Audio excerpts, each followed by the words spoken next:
सबको जय यीशु।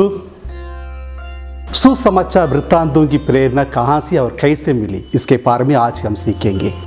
मानवीय लेखक की रचना की तुलना में सुसमाचार का पाठ श्रेष्ठ है, क्योंकि सुसमाचार के द्वारा ईश्वर स्वयं हमसे बातें करते हैं।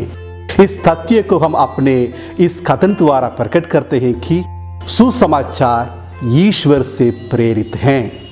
ईश्वर स्वयं इसका लेखक है, क्योंकि मानवीय लेखकों ने जो कुछ लिखा है उसे लिखने के लिए स्वयं ईश्वर ने उन्हें प्रेरित किया है।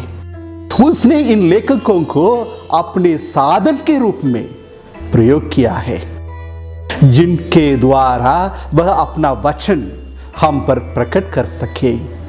वास्तव में ईश्वर ने यह सब कैसे किया? सुसमाचार के विषय में हम इन अवस्थाओं को इस प्रकार श्रेणीबद्ध कर सकते हैं। पहला चरण, यीशु ख्रीस्त ने प्रेरितों को ईश्वरीय सत्य के विषय में सिखाया। उन्होंने अपने शिक्षा और दृष्टांतों द्वारा उन्हें सिखाया कि उन्हें किस पर विश्वास करना चाहिए और कैसा आचरण करना चाहिए।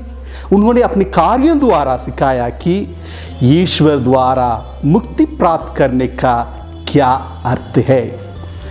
अंततः यीशु ने प्रेरितों को यह आदेश दिया कि वे इस मुक्ति कार्य की सर्वत्र घोषणा करें।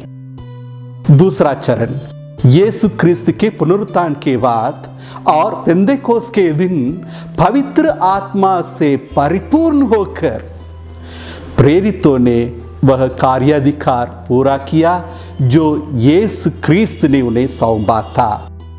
अपने मौखिक उपदेशों, अपने परामर्शों द्वारा उन्होंने प्रेरितिक परंपरा को अगले आने वाले पीढ़ी के हाथों में सौंप दिया।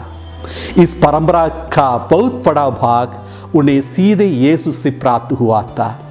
व्याख्या करने के मामले में उन्हें पवित्र आत्मा का सहयोग था, ताकि वे यीशु ख्रीस्त के सुसमाचार को निष्ठापूर्वक दूसरों तक पहुंचा सकें।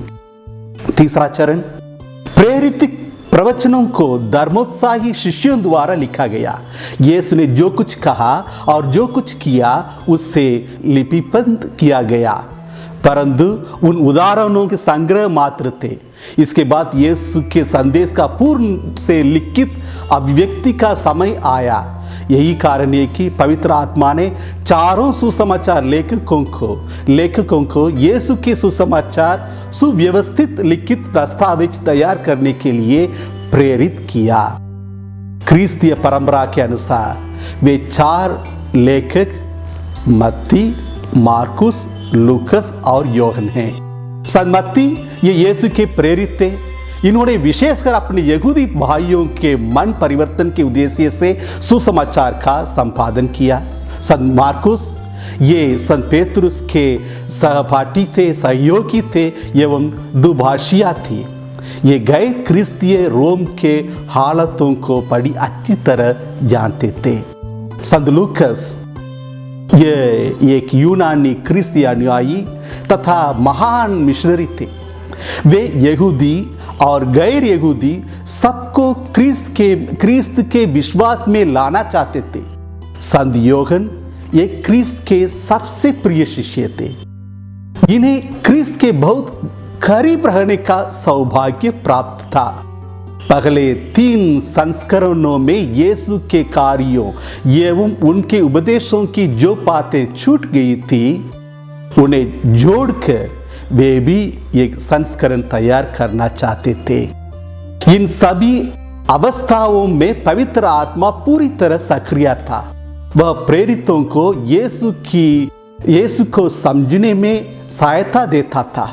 प्रेरित परंपरा को अभिव्यक्त करने में वह प्रारंभिक कलीसिया का मार्गदर्शन करता था तथा सुसमाचार लेखकों को उनके लेखन कार्यों में प्रेरणा एवं सहयोग देता रहता था। अंततः प्रेरणा के कार्य ने सभी अवस्थाओं में सुसमाचारों की रचना को अंगीकार किया हमें यह अच्छी तरह समझ लेना चाहिए, सुसमाचार केवल 4 सुसमाचार लेखकों की रचना नहीं है। सुसमाचार कलीसिया के प्रचार की उपज है। यह सच है कि सुसमाचारों को अंतिम रूप देने में उन्होंने महत्वपूर्ण योगदान दिया है। यह सुसमाचार लेखकों के विशेष कार्य एवं उनकी महानता थी, परंतु जो कुछ लिखा वे उनके व्यक्तिगत विचार नहीं थे। वे इस बात को अच्छी तरह जानते थे कि उन्होंने जो कुछ लिखा है वह कलीसिया के प्रतिनिधियों के रूप में लिखा है और सारी जानकारी उन्होंने कलीसिया से ही प्राप्त की है। इसकी विस्तृत जानकारी के लिए प्रकाशना पर द्वितीय वाटिकन महासभा का आदेश नंबर 7 पर हम पढ़ेंगे। अतः संक्षेप में यह कह सकते हैं, चारों सुसमाचार मत्ती, मार्कुस, लूकस और योहन की रचनाएं हैं। सुसमाचार प्रारंभिक कलीसिया के प्रचार का आधार है। सुसमाचार यीशु के कार्यों एवं उनके शिक्षाओं को प्रकट करते हैं। सुसमाचार यीशु वचन है जो प्रेरित प्रचार एवं सुसमाचार के लेखकों की रचनाओं द्वारा मुझसे बातें करता है। आइए अगले एपिसोड में हम सुसमाचारों का रचना काल के बारे में जानकारी प्राप्त करें। तब तक के लिए सबसे विदा लेता हूं। जय यीशु।